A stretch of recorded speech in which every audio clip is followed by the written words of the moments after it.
Hi everyone. Guess what day it is? It's Women Crush Wednesday. And look who I have with me.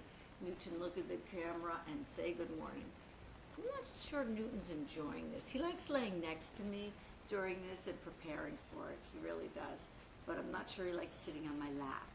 Do you think we need to get him his own chair sitting next to me? I think we do. Oh my God, is that Eugene Faba who joined the conversation? Jeff Pappas. All right, I'm going to put Newton down. Okay. Good morning, Jeff Pappas. Jeff Pappas and I went to the same high school, and he was in my sister's grade. Although for some reason I kept remembering him in my grade. Hi, Francie. Good morning. I'm glad you're here. So we have Women Crush Wednesday. Jeff, I loved your recent post on Facebook, the barbecue. As I said, it looked like a still life. I think you're such a good artist, really, truly. I see that. A little louder. Yes, I can be louder. How is that? Am I louder now? Can you hear me now? I sound like a Sprint commercial. Well, it wasn't Sprint. I don't know who it was. It doesn't matter. Anyway, we have Women Crush Wednesday and one of my all-time favorites. Hi, Christina. Good morning. I like this. Everyone's here. Christina, my husband, is on the thread. His name is Eugene Faba, a friend from high school. Jeff Pappas is on the thread. And so everybody meet Christina. She follows both my show and Chatham Lighthouse with Andrew, who has an amazing show from Chatham Beach every morning. For some reason, I am completely invested in the water temperature on Chatham Beach, and it's because of Andrew, and I don't really know why. So anyway, it's Smart Start, and you're very welcome, Jeff. I really enjoy following you. You're in Maine, is that correct? So Smart Start, we're starting our day, and it's Women Crush Wednesday, and I think we have the ultimate woman crushing Wednesday. Please tell me, good morning, Judith, if anybody recognizes who this woman is. I purposely didn't put the information on there. Oh, that's okay, Christina. Thank you so much. Yeah, yesterday was a really special day. It was my father's birthday, and I wanted to do something to honor him.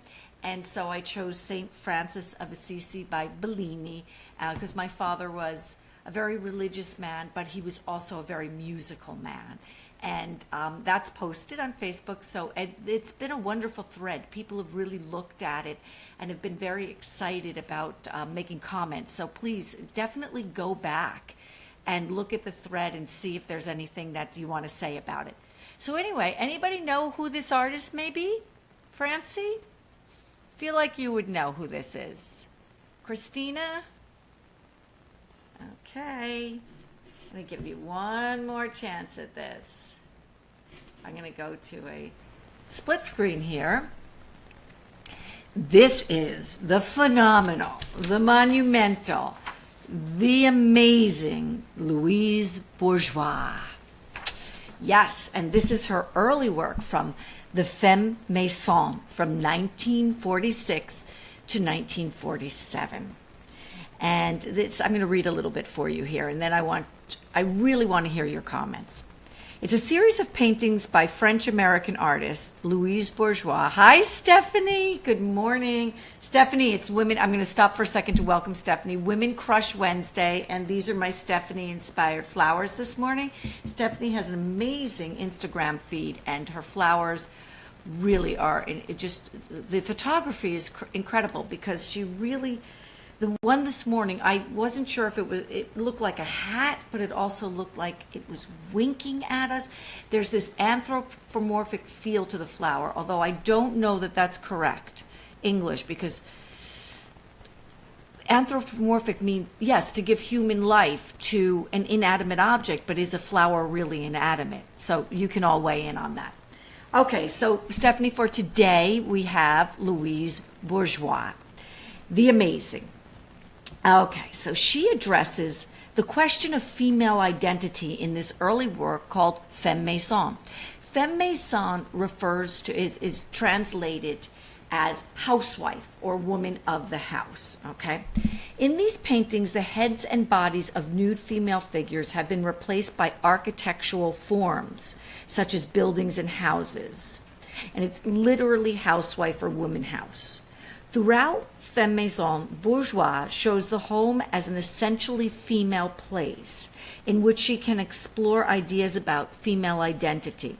Bourgeois said the femme maison, and I quote, does not know that she is half naked, and she does not know if she is trying to hide. That is to say, she is totally self-defeating because she shows herself at the very moment she thinks she's hiding. That's astounding. I just find that, yes, wow. I find that astounding. So let's just take a look at I'm going to go to a single shot. I want to go to, I'm going to pull one of these out and go to a two shot. This one I found truly astounding because at first, there's so many things I didn't see at first that I'm also seeing right now along with you. One is the interior staircase. The other were the legs at the bottom. I only brought my attention down to the building. And I felt that the arms were so strong when I first saw it that for me, they felt like chimneys. So I think I just find this work haunting. And there's so much to be said about it. And so I want to talk a little bit about what has been said about. And again, I'm going to read. These paintings are frequently read by women as representation of the abolition of identity for women in home and family, alluding to the problem with no name. That's Betty Friedan, and she identified that in the 60s as the dissatisfaction and lack of fulfillment of women who embarked on careers as housewives and mothers in suburban America. Yes, that's one interpretation from the 60s, a feminist perspective. But I think there's other interpretations as well. And another is that the architecture, and this for Bourgeois also, Bourgeois is very important, the architectural symbolizes the social world that attempts to define the individual. In contrast to the inner world of emotion, the tension between figure and architecture mirrors the dichotomy between the mind and body. And I think that Bourgeois herself then expands this. And clearly, yes, we are all, as women, very taken by this work and very identified with this work. Our mothers are, our grandmothers are through the century. I mean, she was born in 1911 and died in 2011. She was 100 years old. And I remember when she died. It was a very, monumental day in art history. But I do think that there's something bigger here, and that's architecture. So it got me to start thinking about, at this time when this was made, in the 40s, was she also thinking about fascism and architecture, where we see the rise of Mussolini, where we see the rise of Hitler, and then we see that reflected in architecture in the specific countries. And so I wonder if it's not just, obviously people appropriate or identify with a particular artist from their point of view, but is there a bigger picture here with the architecture that also speaks to identity in terms of politics? And that's just something I wanted to throw out. So then let's fast forward to the 1990s, much later. Bourgeois made a number of life-size rooms or environments known as, you're going to like this, cells. By this time, she had spoken extensively about her traumatic childhood and her anger towards her tyrannical father, who made Louise English governess his mistress. Okay, so I want to take a look then, which was how from 1947 to the 1990s, this extraordinary woman, look at how her work, she goes from an exterior architecture to then an interior. So that push and pull, that constant for her notion of between the mind and body, the tension between figure and architecture mirrors the dichotomy between mind and body. And I really love this notion. I love it for us as women in Women Crush Wednesday. Oh my goodness, my mother joined. Mom, Jeff Pappas, my mother joined. Jeff remembers my mother. What size are the first paintings you showed? They are also a bit surreal and awesome. Yes.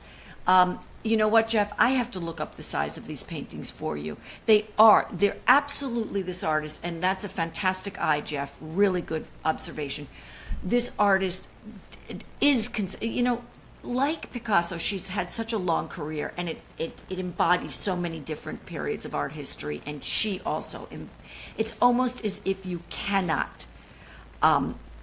really cannot put her in one category, but she certainly is considered along with the surrealists. So that's a very good point. I will find out the sizes. These are smaller, though, I believe, and she was also working in printmaking at the time. But I really do love this notion that she comes up with, that we are identified by our architecture, and certainly women have been identified by the home, and they felt both constraint and freedom within that. For me, for myself, I grew up with a mother who made the most gorgeous home. She created such an environment in our home that there was nothing like it. I still remember the way the light came in the kitchen window, and she had these gorgeous drapes in the living room, and she added tassels to the top of them. I mean, who did that, right, at that time, to think of that? We had such a beautiful home. I can remember smelling breakfast in the morning, the way the light was different in winter than it was in summer in our kitchen, the feel of early spring, all the planting. And Stephanie, my mother, was this amazing gardener. Every plant was always in bloom. Every flower was always in bloom. But did she feel constrained by that? Yes, as well. She felt constrained because my mother is extremely talented and could do so much more in her life. Yes, that's right, she did. She carpeted the walls and the mirrors when we moved into a more modern sensibility. And then she went on to do much more. When we were more grown up, when I was 15, she began to work outside the home and build a business for a local doctor. And that I appreciated so much, that she spent the early years with us. The question now becomes, does she or do I feel constrained by my home and child rearing and all of that? No, I don't at all, because I grew up in such a beautiful home because of my mother, and with a strong mother who taught me how to redesign and unbeknownst to her, how to think about art. But I do love looking back at this work. Let's see what Christina says. There's such a strange thought that I'm having photographic portraits now in architectural magazines of women still inside the home in these very specific, beautiful gowns and clothes. Still a cage, the gilded cage. There is no question. And, I was thinking of that this morning. Christina, I was thinking about all the people, Gwyneth Paltrow specifically, who now are making these lifestyle blogs and embracing the home and embracing organization and embracing it as careers and continuing to be identified with it. So I wonder, I'm going to go to a quick transition. I wonder, as we're talking, I'm thinking about this. Is it that that women needed to reclaim home as an environment they wanted, as opposed to having it thrust upon us? And that's why Women Crush Wednesday. Because if that is the case, then we reclaim it, and then we reclaim it with a sense of tremendous power. And nobody had more power in 20th century art in terms of women as the great Louise Bourgeois.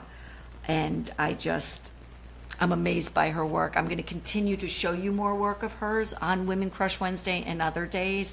And I hope, finding power and control within constrained limits. Yeah, very true. Very, very true. Unless those constraints limits, you can create a business from. Oh, I have to shout out Roger Washington, who's watching us. I've missed you, Roger. I hope you're well. I know you've been traveling. What a great audience today. I'm so happy you're all here. Clearly, we like when women crush Wednesday. I do.